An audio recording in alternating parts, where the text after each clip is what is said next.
It is strange times indeed, my friends. We got the story from the post-millennial Trump administration refuses to respond to reporters who have pronouns in email signatures.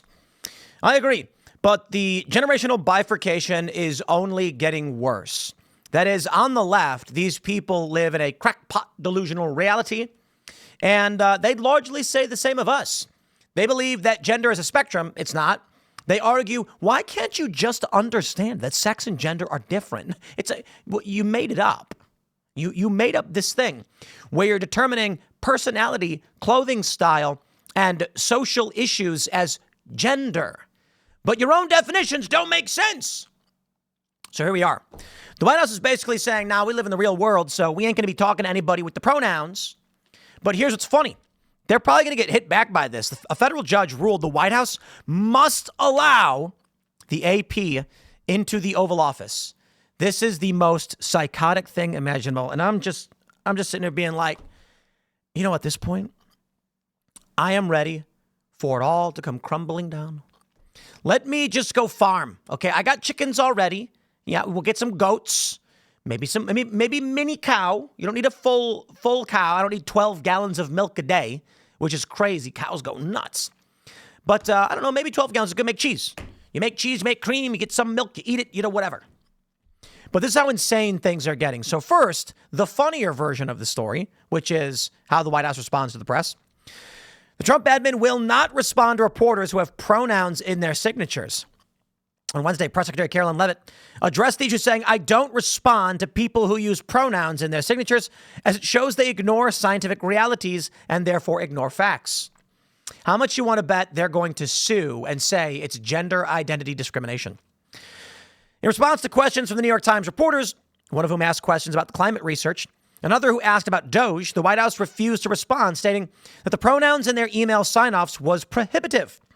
A Crooked Media reporter in February added pronouns to his email sign-off in asking a question of the White House and was told that no questions from pronoun people would be answered.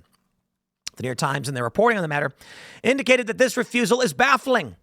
On at least 3 recent occasions, the Times writes, senior Trump press aides have refused to engage with reporters' questions because the journalists listed identifying pronouns in their email signatures. Bravo, Carolyn Leavitt. They quoted Crooked Media's Matt Burr on the matter, who said, I find it baffling that they care more about pronouns than giving journalists accurate information, but here we are. Cry more, you deranged cultists. Trump signed an executive order on his first day in office against gender ideology extremism, and the admin banned the practice of listing preferred pronouns in email signatures for federal workers. The erasure of sex in language and policy has a corrosive impact not just on women, but on the validity of the entire American system, Trump's Day 1 EO read. Basing federal policy on truth is critical to scientific inquiry, public safety, morale, and trust in government itself. Well, they're right. Let's entertain the argument the left has. Gender and sex are different things. We have used the phrase gender throughout American history, not throughout, but like since the 50s, on government forms and such to refer to your biological sex, not how you feel. And so what they've done is they've now argued gender is different. That basically, that would retroactively alter all government documents going back decades. You can't do that. You make up a new word, okay? The idea was gender referred to male or female, biological sex, or the sex of an individual. The leftists changed it. They now argue that gender basically means your personality and social constructs surrounding behaviors and expectations of individuals, not necessarily based on sex. That's probably closer to their definition of what gender is. That's why they have crackpot hydrogender. Not kidding. That's actually a thing. Just made up garbage. Demigender. You made this up. Probably made up by a 14-year-old, to be completely honest. And the left says, this is perfect. We absolutely entertain these ridiculous ideas that make no sense and don't conform to any basic scientific understanding of reality. Well, it's likely, in my opinion, they are going to issue a ruling that forces them to respond to people with pronouns, arguing it is sex-based discrimination. Take a look at this. Federal judge rules White House's AP ban unconstitutional for viewpoint discrimination. Are you kidding me? They basically said, yo, AP, you can't come in the Oval Office anymore because you won't say Gulf of America. And a judge ruled Trump has to allow the AP into the Oval Office. Okay, here's an option. Trump will just say no one can come in the Oval Office. Bye. How ridiculous is this? It's insane. They have no right to go to the Oval Office.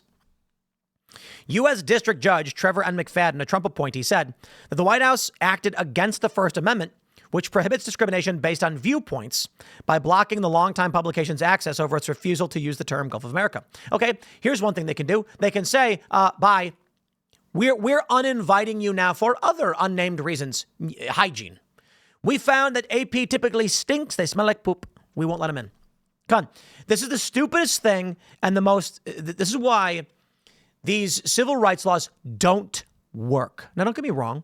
Socially, I get it. But the point of a law, the purpose of a law to codify the way things are, the penalties for violating social norms and things like this, all that really matters is that a society is willing to abide, okay? So in the 60s, we're like, okay, we're going to do this here Civil Rights Act because we don't want discrimination. What did we mean? We don't think you should be able to say, I won't serve a cheeseburger to a black man. Okay. And so that was the plan. Now what do we have? It's discrimination because Trump says you're not welcome in the Oval Office. They say, well, it's viewpoint discrimination. You can't do it. Here's the problem with the law.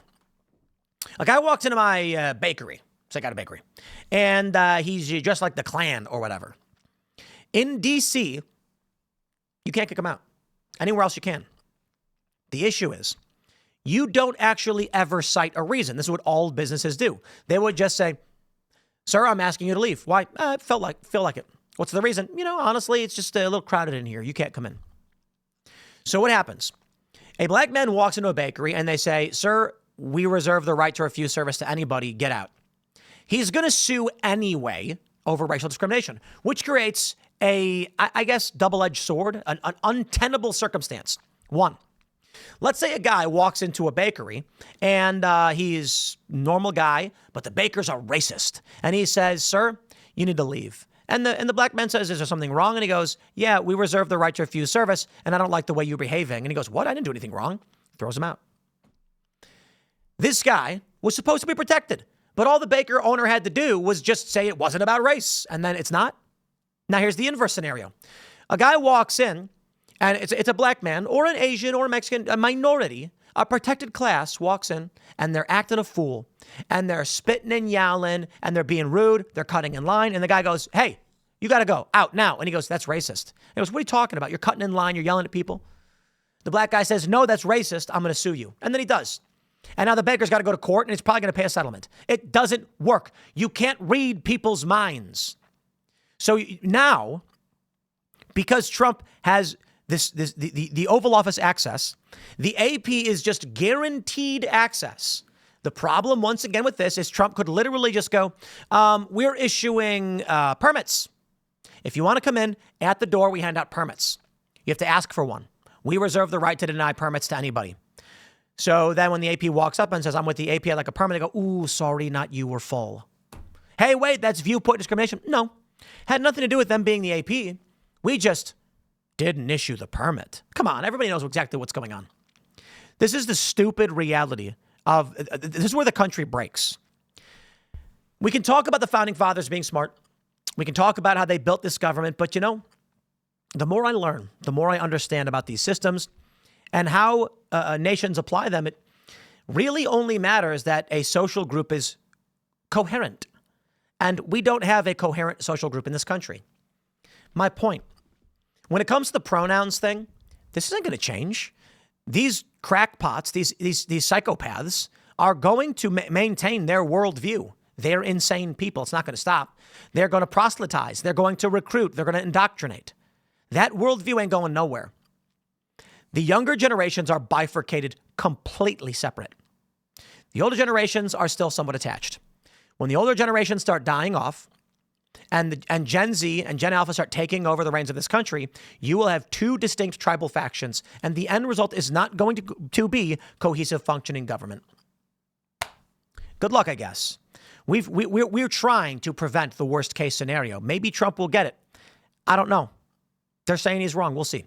Smash the like button, my friends. Share the show with everyone you know. We've got more segments coming up. You can follow me on X and Instagram at Timcast. Stay tuned, and we will see you all in a little bit.